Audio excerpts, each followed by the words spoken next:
Hello friend, TP study में आपका स्वागत है। देखिए दोस्तों, छत्तीसगढ़ के कंपटीशन एग्जाम की तैयारी करने वाले अभ्यर्थियों के लिए बहुत बड़ी खुशखबरी वाली न्यूज़ है। देखिए, छत्तीसगढ़ लोक सेवा आयोग द्वारा नई भर्ती निकाली गई है, सहायक संचालक उद्योग प्रबंधक एडीआई भर्ती के रूप में। इसमें हम लोग देखेंगे कि कितनी पोस्ट है, आयु सीमा क्या है, योग्यता क्या है, सिलेबस क्या है, चयन प्रक्रिया क्या है। इस वीडियो के माध्यम से हम लोग पूरा डिटेल देखेंगे इसके बारे में। तो आप इस वीडियो में अंत तक बने रहें और सभी को बारीकी से देखें कि कितना पोस्ट है, आयु सीमा क्या है, योग्यता क्या है, सिलेबस क्या है, चयन प्रक्रिया क्या है। देखिए, आवेदन करने की इसकी प्रारंभिक तिथि 10 मार्च 2025 को रखी गई है। साथ साथ इसकी अंतिम तिथि 8 अप्रैल 2025 तक है दोस्तों। तो आप इस वीडियो में पूरा बने रहें। चलिए देखते हैं। देखिए दोस्तों, छत्तीसगढ़ लोक सेवा आयोग द्वारा 3 मार्च 2025 को एक भर्ती के संबंध में विज्ञापन जारी किया गया है। सहायक संचालक उद्योग प्रबंधक वाणिज्य एवं उद्योग विभाग के रिक्त पदों पर सीधी भर्ती। इसके लिए ऑनलाइन आवेदन की तिथि जो है 10 मार्च 2025 को रखी गई है। इसकी अंतिम तिथि 8 अप्रैल 2025 है दोस्तों। तो इसको आप लोग ध्यान देंगे, इस डेट के हिसाब से आप लोग अपना फॉर्म भरेंगे। इसकी परीक्षा तिथि भी दी गई है दोस्तों, 6 जुलाई 2025 को इसकी परीक्षा है। इसको आप लोग अच्छे से नोट डाउन करके रखेंगे और अपना तैयारी अच्छे से करेंगे। 6 जुलाई 2025 को इसकी पेपर है। चलिए इसमें देख लेते हैं कि योग्यता क्या है, कितनी पोस्ट है, आयु सीमा क्या है, इसकी सिलेबस क्या है, साथ ही इसकी चयन प्रक्रिया क्या है उसको। देखिए दोस्तों, इसमें पोस्ट अगर हम लोग देखें तो इसमें कुल 30 पोस्ट है दोस्तों, जिसमें अगर हम लोग एसटी, एससी, ओबीसी और जनरल का देखें तो देखिए इसमें अनारक्षित वर्ग के लिए 13 पोस्ट है और अनुसूचित जाति वर्ग के लिए 4 पोस्ट है, अनुसूचित जनजाति के लिए 9 पोस्ट है, अन्य पिछड़ा वर्ग के लिए 4 पोस्ट है। और यहीं इसी में हम लोग देखें, जो महिला कैंडिडेट है उनका अनारक्षित में 3 पोस्ट है, अनुसूचित जनजाति में आपका 2 पोस्ट है, अनुसूचित जाति में 1 पोस्ट है और अन्य पिछड़ा वर्ग में 1 पोस्ट है, और निःशक्त जनों के लिए भी 1 पोस्ट है दोस्तों। तो इसमें कुल 30 पोस्ट है। इस आधार पर सभी वर्गों को बांटा गया है। तो इसको आप लोग देख सकते हैं कि आपके वर्ग में कितना पोस्ट है उसको। चलिए देखते हैं और इसमें देख लेते हैं दोस्तों इसके योग्यता के संबंध में। देखिए कम क्या बोला गया है, किसी भी विषय में इंजीनियरिंग की उपाधि, जो इंजीनियरिंग किए हैं उनको भी इसमें फॉर्म डालने का मौका मिल रहा है दोस्तों। अगर अथवा करके इसी में देखो क्या बोला है, औद्योगिक रसायन शास्त्र, वाणिज्य अर्थशास्त्र, भौतिक शास्त्र, रसायन शास्त्र में स्नातकोत्तर उपाधि वाले जो हैं वह भी फॉर्म भर सकते हैं। देखिए दोस्तों, जो इतने सब्जेक्ट में पीजी किए हैं वह इसमें पात्र हैं, वो भी अपना फॉर्म भर सकते हैं इसमें। इसी में और देख लेते हैं अथवा करके क्या बोला है, मान्यता प्राप्त संस्था से एमबीए, पीजीडीएम, एआईसीटीई जो डिग्री वाले हैं वह भी इसमें पात्र हैं, इसमें फॉर्म भर सकते हैं। इसी में देखिए टिप करके लिखा है, उसको एक बार पढ़ लेते हैं क्या बोला है इसमें। वाणिज्य एवं उद्योग विभाग के पत्र क्रमांक F 1/2/2024, 11/6 रायपुर, दिनांक 27/6/2024 के अनुसार एमबीए की डिग्री की न्यूनतम अवधि 2 वर्ष होगी। देखिए दोस्तों, एमबीए की डिग्री की न्यूनतम अवधि 2 वर्ष होगी। देखते हैं इसमें और क्या बोला है।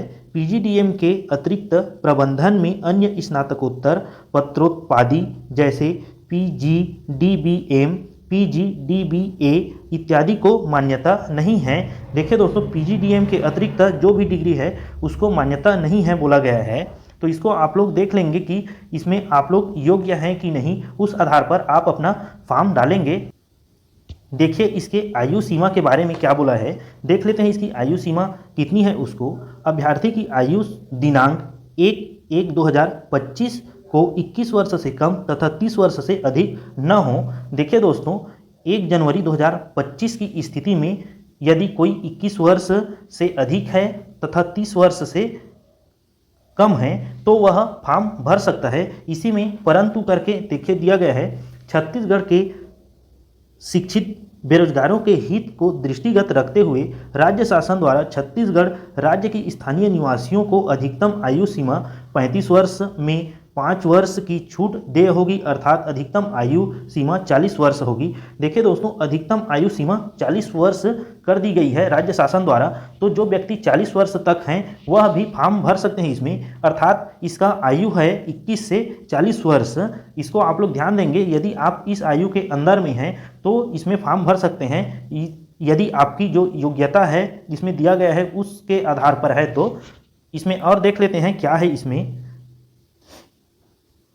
इसके सिलेबस देख लेते हैं दोस्तों कि सिलेबस में क्या क्या है। इसमें देखिए जो पाठ्यक्रम है इसमें 2 भाग हैं दोस्तों। देखते हैं पहला भाग में देखिए इसमें छत्तीसगढ़ का सामान्य ज्ञान है, जबकि दूसरा भाग में योग्यता परीक्षण है। मतलब छत्तीसगढ़ का सामान्य ज्ञान पूरा के पूरा इसमें है दोस्तों, और भाग 2 में योग्यता परीक्षण है। योग्यता परीक्षण में अगर हम लोग देखें तो क्या क्या है, देखिए पहला में है संचार कौशल सहित पारस्परिक कौशल, दूसरा है तार्किक तर्क और विश्लेषण क्षमता, तीसरा है निर्णय निर्माण की और समस्या निवारण, चौथा है सामान्य मानसिक योग्यता, पांचवा है मूल संख्यात्मक कार्य, छठवां है हिंदी भाषा का ज्ञान कक्षा 10वीं स्तर, सातवां है अंग्रेजी भाषा का ज्ञान कक्षा 10वीं स्तर, आठवां है छत्तीसगढ़ी भाषा का ज्ञान, नौवां है कंप्यूटर संचालन संबंधी ज्ञान। इतना आपका योग्यता परीक्षण में दिया गया है। साथ ही छत्तीसगढ़ का संपूर्ण सामान्य ज्ञान इसमें है, साथ ही इसमें छत्तीसगढ़ का समसामयिक घटनाएं अर्थात करंट अफेयर भी शामिल किया गया है। तो इतने पाठ्यक्रम हैं, बहुत अच्छा पाठ्यक्रम है दोस्तों, सिंपल है। इसमें अब हम लोग देख लेते हैं इसकी चयन प्रक्रिया क्या है, उसको देखते हैं दोस्तों। चयन प्रक्रिया क्या है उसको देखिए, पहला में बोला गया है चयन 2 चरणों में होगी।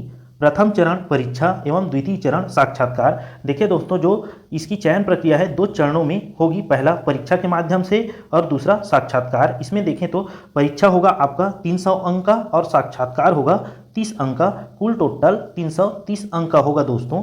तो आप अच्छे से तैयारी करें, 330 अंक का पेपर होगा, इसी के आधार पर आपका मेरिट लिस्ट जारी होगा। इसमें देखते हैं दूसरा में क्या बोला गया है, परीक्षा में वस्तुनिष्ठ प्रकार के प्रश्न पूछे जाएंगे, ऑब्जेक्टिव टाइप प्रश्न पूछा जाएगा दोस्तों। इसमें प्रश्नों की संख्या होगी 150, 3 घंटे का प्रश्न होगा, 300 अंक का रहेगा। देखते हैं पहला भाग जो है छत्तीसगढ़ का सामान्य ज्ञान, इसमें 50 प्रश्न पूछा जाएगा 100 अंक का, और भाग दूसरा में योग्यता परीक्षण 100 प्रश्न पूछा जाएगा 200 अंक का, कुल 300 अंक का 150 प्रश्न पूछा जाएगा। आप अच्छे से तैयारी करेंगे दोस्तों इस एग्जाम का। इसी में और देख लेते हैं क्या क्या बोला गया है उसको। देखिए इसमें टिप करके बोला गया है, अभ्यर्थी की संख्या को दृष्टिगत रखते हुए आयोग परंपरागत परीक्षा के स्थान पर कंप्यूटर बेस्ड टेस्ट आयोजित कर सकेगा। देखिए दोस्तों, यदि जो अभ्यर्थी है उनकी संख्या कम होती है या ज़्यादा हो जाती है तो आयोग द्वारा जैसे भी स्थिति हो, आपका जो पेपर होता है उसके आधार पर कंप्यूटर बेस्ड पेपर आयोजित कर सकेगा, ऐसा इसमें बोला गया है। इसी में और देख लेते हैं। देखिए इसमें जो बिंदु 6 है उसमें क्या बोला गया है, लिखित कौशल या अनुवीक्षण परीक्षा में अनारक्षित तथा आरक्षित उपवर्ग के अभ्यर्थियों हेतु प्रत्येक प्रश्न पत्र में न्यूनतम 33 अंक अर्जित करना अनिवार्य होगा। आरक्षित वर्ग एवं अनारक्षित उपवर्ग के अभ्यर्थियों हेतु प्रत्येक प्रश्न में 23 अंक अर्जित करना अनिवार्य होगा, अन्यथा उन्हें अनर्ह घोषित किया जाएगा। देख लेते हैं दोस्तों, ये जो 6वां बिंदु है उसमें देखिए जो अनारक्षित वर्ग के अभ्यर्थी हैं उनको न्यूनतम 33 अंक और आरक्षित वर्ग के विद्यार्थी हैं उनको 23 अंक प्राप्त करना अनिवार्य है। 33% और 23% अंक अनिवार्य है। देखिए 7वां बिंदु में क्या बोला है, साक्षात्कार के लिए कोई न्यूनतम अंक नहीं है। साक्षात्कार के लिए देखिए दोस्तों कोई न्यूनतम अंक नहीं रखी गई है। तो आप लोग अपना तैयारी अच्छे से करते रहें दोस्तों। चलिए आज का वीडियो यहीं तक रखते हैं। यदि आपको इसका PDF चाहिए तो आप हमारे टेलीग्राम से जुड़ सकते हैं, उसका लिंक मैं इस वीडियो के डिस्क्रिप्शन बॉक्स में डाल दूंगा। धन्यवाद दोस्तों।